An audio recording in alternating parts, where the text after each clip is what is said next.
మహాగణాధిపతయే నమః. ఓం గురుభ్యో నమః. ఓం శ్రీమాత్రే నమః. పరమేశ్వర స్వరూపమైనటువంటి జ్యోతిష, వాస్తు మరియు ఇతర అనేకమైనటువంటి శాస్త్రములను మనకు అందించినటువంటి మహర్షులకి నమస్కారం. హయగ్రీవ హయగ్రీవ హయగ్రీవేతియోపదేత్ తస్య నిస్సరతే వాణి జహ్నుకన్యా ప్రవాహవత్. అరుణాం కరుణాతరంగితాక్షీం ధృతపాశాంకుశపుష్పబాణచాపాం అనిమాదిభిరావృతాం మయూకైః అహమిత్యేవ విభావయే భవానీం. శ్రీమాత్రే నమః. ప్రేక్షకులకి ఆ లలితాంబిక అమ్మవారి యొక్క అనుగ్రహం పరిపూర్ణంగా కలగాలని మనస్ఫూర్తిగా కోరుకుంటూ, మనం ఈరోజు చాలామంది అడుగుతున్న ప్రశ్న ఏంటంటే, శని మారుతున్నాడు కదా మార్చి 29వ తేదీ నుంచి, దాని మూలంగా ఎలాంటి ఫలితాలు ఉంటాయి? అందులో ముఖ్యంగా శని భగవానుడు మారినప్పుడు ఒక 2 నెలలు రాహు కూడా ఇక్కడే ఉంటాడు. రాహు శనులు కలిసి ఉంటారు ఒక 2 నెలలు. ఆ 2 నెలల పరిస్థితి ఏంటి? మారకముందు ఇక్కడ శని ఉన్నప్పుడు ఎటువంటి ఫలితాలు ఇస్తాడు ద్వాదశ లగ్నాల వారికి? అదేవిధంగా అసలు జాతకమే తెలియదు అనుకునేటువంటి వారు, నక్షత్రము లగ్నము ఏమీ తెలియదు కొంతమందికి, అటువంటి వారు ఎటువంటి జాగ్రత్తలు తీసుకోవాలి, ఎటువంటి శుభ ఫలితాలు ఉంటాయి అనేటువంటి విషయాల్ని ఒక్కొక్క లగ్నరీత్యా తెలుసుకుందాం. అయితే ఈ విషయాలు చెప్తుంది నేనైనప్పటికీ కూడా చెప్పిస్తుంది సాక్షాత్ లలిత అమ్మవారిగా భావిస్తూ ఒక్కొక్క లగ్నం గురించి మనం తెలుసుకుందాం. మకర లగ్నము, మకర రాశి. మకరం వారి కనుక చూసుకున్నట్లయితే ఈ 29/3/2025 వరకు 2లో ఉన్నాడు. అంటే ఫైనాన్స్ స్థానంలో కూర్చున్నాడు. ఆయన ఫైనాన్స్ విషయంలో ఆల్రెడీ స్ట్రెస్ అనుభవిస్తుంటారు. ఈ టైంలో ఎంత డబ్బులు వచ్చినా కూడా ఎంతో కొంత కొరత అనేటువంటి జరుగుతూ ఉంటుంది, లేదా రావాల్సిన ధనం లేటుగా రావడం, కుటుంబ సభ్యులు ధనం కోసమే కొంత పేచీ పెట్టడం, వాటి వల్లే కొంత స్ట్రెస్ కూడా ఉంటూ ఉంటుంది. ఎప్పుడైతే 3వ స్థానంలోకి వెళ్ళిపోతున్నాడో 29/3/2025 నుంచి, ఇక్కడ చాలా మటుకు రిలీఫ్ ఇస్తూ ఉంటాడు. ఎలాంటి రిలీఫ్ అండి? ఎప్పటి నుంచో లోన్స్ కోసం ప్రయత్నం చేసేటువంటి వారికి లోన్స్ లభించడం, ఉద్యోగం కోసం ప్రయత్నం చేసేటువంటి వారికి మీరు ఇంటర్వ్యూస్ సెలెక్ట్ అవ్వడం. అలాగే మరొక విషయం ఏంటంటే, ఇక్కడ ఎప్పుడైతే ఈ శని ఇక్కడికి వెళ్తాడో, ఇక్కడ మీరు మకరం వారు తీసుకోవాల్సిన ముఖ్యమైనటువంటి జాగ్రత్త ఏమిటి అంటే, ఇది మాత్రం ఎట్టి పరిస్థితుల్లో ఇన్సూరెన్సెస్ రిలేటెడ్ సంబంధించిన విషయాల్లో నెగ్లిజెన్సీ చేయకూడదు అనేటువంటి విషయాలను ఇక్కడ సూచిస్తుంది. అది కాకపోతే ఈ 3లోకి వెళ్ళినప్పుడు మాత్రం ఉన్న ప్రదేశంలో మీరు ఉద్యోగాలు వెతుక్కోవడం కంటే కూడా ఇతర ప్రదేశాలకి, అంటే మీరు ఉదాహరణకి ఏ బెంగళూరులోనూ ఉన్నారు, హైదరాబాద్ వచ్చి వెతుక్కోవడం, లేదా హైదరాబాద్లో ఉన్నారు, ఏ ఢిల్లీయో, గోవానో, బెంగళూరు, చాలా ప్రదేశాలు ఉంటాయి, చెన్నై, అక్కడికి వెళ్ళి కనుక మీరు ప్రయత్నం చేసినట్లయితే ఉద్యోగ సంబంధించినటువంటి విషయాలు, అంటే అక్కడ కంపెనీస్తో ఫస్ట్ మీరు ఇంటర్వ్యూస్ ఇచ్చుకొని అక్కడికి ఉద్యోగం వచ్చిందన్నాక వెళ్ళడం, ముందుగా వెళ్ళిపోవడం కాదు. ఇలా కనుక చేసినట్లయితే ఖచ్చితంగా హోప్స్ పెరుగుతాయి, మీకు ఉద్యోగాలు రావడం కూడా జరుగుతుంది. అయితే 3వ స్థానంలో శని మాత్రం కృషి, ఒక ధైర్యంగా ఒక మాట మాట్లాడడం వల్ల మీకు కలిగేటువంటి మంచి ఫలితాలు మకరం వారికి యోగిస్తాయి. 3వ స్థానంలో శని అనేటువంటిది. ఇక్కడ ఈ శని ఇక్కడ సంచరించేటప్పుడు పర్టికులర్గా రాహు కూడా 2 నెలల పాటు స్టార్టింగ్ 2 మంత్స్ అక్కడ ఉంటాడు. మార్చ్, ఏప్రిల్, మే ఈ టైంలో. ఈ 2 మంత్స్ ఎప్పుడైతే అక్కడ ఉంటాడో, 3 మంత్స్ దాదాపుగా ఎప్పుడైతే 2 మంత్స్ అంటే ఏప్రిల్, మే పర్టికులర్గా చెప్పాలంటే, ఎందుకంటే మార్చ్ ఆల్రెడీ 29th వచ్చేసింది. ఆ 2 మంత్స్ ఎప్పుడైతే ఉంటాడో, విదేశీ సంబంధించిన లేకపోతే కొన్ని సినిమా రిలేటెడ్ సంబంధించినవి, సీరియల్స్ రిలేటెడ్ సంబంధించినవి, ఏదైనా ఫోటోగ్రఫీకి సంబంధించినవి ఏవైతే కొన్ని మాటలు చర్చలు ఉంటాయో అవి ఫలకృతం అవుతాయి. ఇక మీరు చేయవలసినటువంటి దేవత ఆరాధన లలిత అమ్మవారి యొక్క స్తోత్ర పఠనం, లేదా లక్ష్మీ అష్టోత్తరాలు చదువుకోండి. అన్ని విధాలా మీకు బాగుంటుంది. కొంతమందికి లగ్నము కానీ, నక్షత్రము కానీ, రాశి కానీ ఏమీ తెలియదు.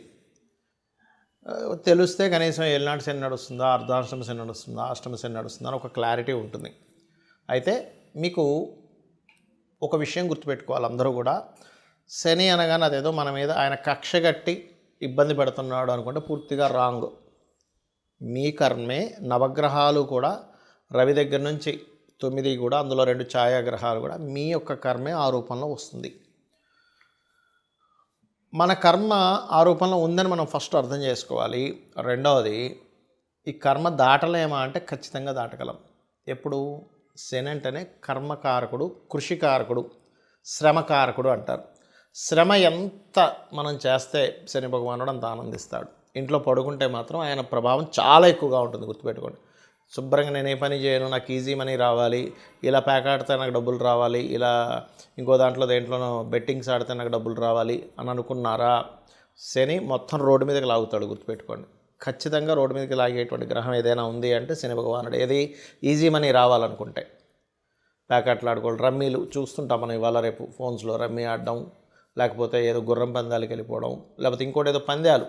అంటే వాళ్ళు తెలివితేటలు ఏమి పెట్టకుండా, ఏ పని చేయకుండా ఇంట్లో కూర్చొని నాకు డబ్బులు రావాలి, లేకపోతే గోవా వెళ్ళిపోయి ఇట్లాంటివి చేసే వాళ్ళకి శని ఎక్కడా సహకరించడు. మీరు అనొచ్చు మరి, ఏమండి మరి కొంతమందికి వస్తుంటాయి కదంటే పూర్వజన్మల్లో విపరీతమైన పుణ్యకర్మలు ఏవో చేసి ఉంటారు వాళ్ళు, అందుకే వాళ్ళకి ఒక్కోసారి లాటరీలో డబ్బులు రావడము, ఏ నిధి దొరకడమో ఇట్లాంటివన్నీ జరుగుతూ ఉంటాయి. అయితే శనికున్న గొప్ప క్వాలిటీ ఏంటంటే, కృషి చేశారా ఆయన ఎక్కడా మిస్ అవ్వనివ్వడండి డబ్బులు ఇవ్వడం, నథింగ్, సమస్య లేదు.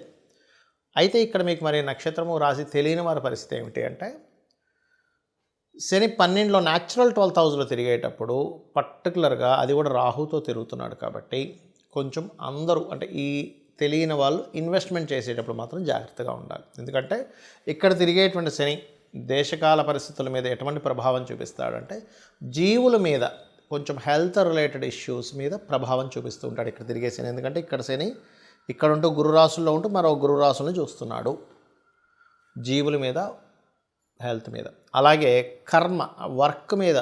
అంటే నేను మీకు గతంలో ఇక్కడికి శని కుంభంలోకి ఎంటర్ అయ్యేటప్పుడే మీకు హెచ్చరించాను 2 సంవత్సరాల క్రితమే. శని ఇక్కడ నుంచి స్లోగా మేషం వరకు వెళ్తున్నాడు. అందరూ కూడా వాళ్ళ ఉద్యోగాలతో పాటు వాళ్ళు సొంతంగా ఏం చేయగలరు, వాళ్ళకి ఏం టాలెంట్ ఉంది, ప్రతి ఒక్కరిలో ఒక గొప్ప టాలెంట్ దాగి ఉంటుంది.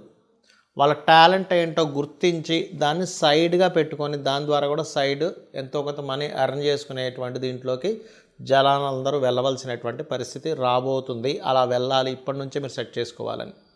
అందుకని ఏంటి, శనిలోకి ఎప్పుడైతే ఎంటర్ అయ్యాడో మళ్ళీ ఇంకొంచెం దాని యొక్క ప్రభావం పెంచుతూ ఉంటుంది. పెద్ద పెద్ద దేశాల్లో కొంత ఆర్థిక మాన్యాలు రావడం, కొన్ని వర్క్ చేసేటువంటి విధానాల్లో చాలా మార్పులు రావడం, కొన్ని ధర్మ విరుద్ధమైనటువంటి కొన్ని పరిస్థితులు రావడం, రాజ్య సంబంధించినటువంటి విషయాల్లో, రాజకీయ నాయక సంబంధించినటువంటి విషయాలు అనేకమైనటువంటి మార్పులు జరగడం, ఇవన్నీ కూడా జరుగుతూ ఉంటాయి స్లోగా శని యొక్క సంచారం ఎప్పుడైతే మారుతూ వస్తూ ఉందో. కాబట్టి మీకు డేట్ ఆఫ్ బర్త్ తెలిసినా తెలియకపోయినా ఏమైనా సరే ఒకటే గుర్తుపెట్టుకోండి, మీకు పనులన్నీ ఆలస్యం అవుతున్నాయి అంటే పూర్వజన్మల్లో ఎక్కడో శనికి సంబంధించిన దోషం మీరు చేశారు, అది ఈ కర్మలో ఈ రూపంలో వచ్చింది. అందుకని మీరు చేయవలసింది ఏమిటంటే, శనివారాలు ప్రత్యేకంగా తైలము ఒంటికి రాసుకొని చక్కగా స్నానం చేయండి, దానివల్ల కొంత దోషం పోతుంది. రెండవది, మధ్యాహ్నం పూట నిద్రపోకండి పొరపాటును కూడా. చిన్నపిల్లలు, స్త్రీలు, బాగా ఏజ్డ్ పర్సన్స్కి సంబంధం లేదు, వాళ్ళు నిద్రపోవాలి. ఎందుకంటే వాళ్ళకి ఎనర్జీ సరిపోదు, మాటిమాటికి మేలుకు వస్తూ ఉంటుంది. మధ్యాహ్నం పూట కాసేపు నిద్రపోవాలి. ఇంట్లో స్త్రీలు ఇంట్లో పనులు ఉంటాయి, పాపం వాళ్ళు పొద్దున్నే లేచి చేస్తారు, వాళ్ళకి శనికి సంబంధం ఇబ్బంది ఏమి ఉండదు. కానీ మంచి యువకులు ఒక 15 ఏళ్ళ నుంచి 15 ఏళ్ళ వయసు నుంచి ఒక 55 ఏళ్ళ వయసు వరకు ఉండే వాళ్ళందరూ కూడా యువకుల కిందకే వస్తారు. వీళ్ళు మధ్యాహ్నం పూట కాసేపు నిద్రపోవడం ఇట్లాంటివి చేయకండి, శని ప్రభావం ఖచ్చితంగా పడుతుంది. మళ్ళీ కొంతమంది సాధకులు ఉంటారు, రాత్రి సమయంలో జపం చేసుకుంటారు, రాత్రంతా అమ్మవారి జపాలు చేసేవాళ్ళు ఉంటారు, వాళ్ళు మధ్యాహ్నం పూట కాసేపు పడుకోవచ్చు, దానికేం కాదు. నైట్ డ్యూటీస్ చేస్తూ ఉంటారు కొంతమంది, వాళ్ళకి ఇబ్బంది ఏం లేదు. కానీ మీకు ప్రభావం పడకుండా ఉండాలంటే మాత్రం ఇవి ఖచ్చితంగా పాటించాలి.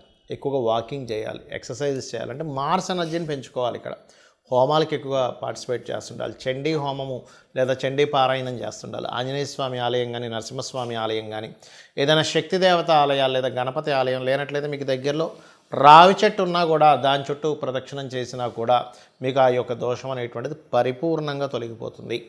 సో ఈ రకంగా చేసి మీ యొక్క అభివృద్ధి ఆ యొక్క స్వామివారి అనుగ్రహం లేదా అమ్మవారి అనుగ్రహం ద్వారా మీరు పొందాలని కోరుకుంటూ శ్రీమాత్రే నమః.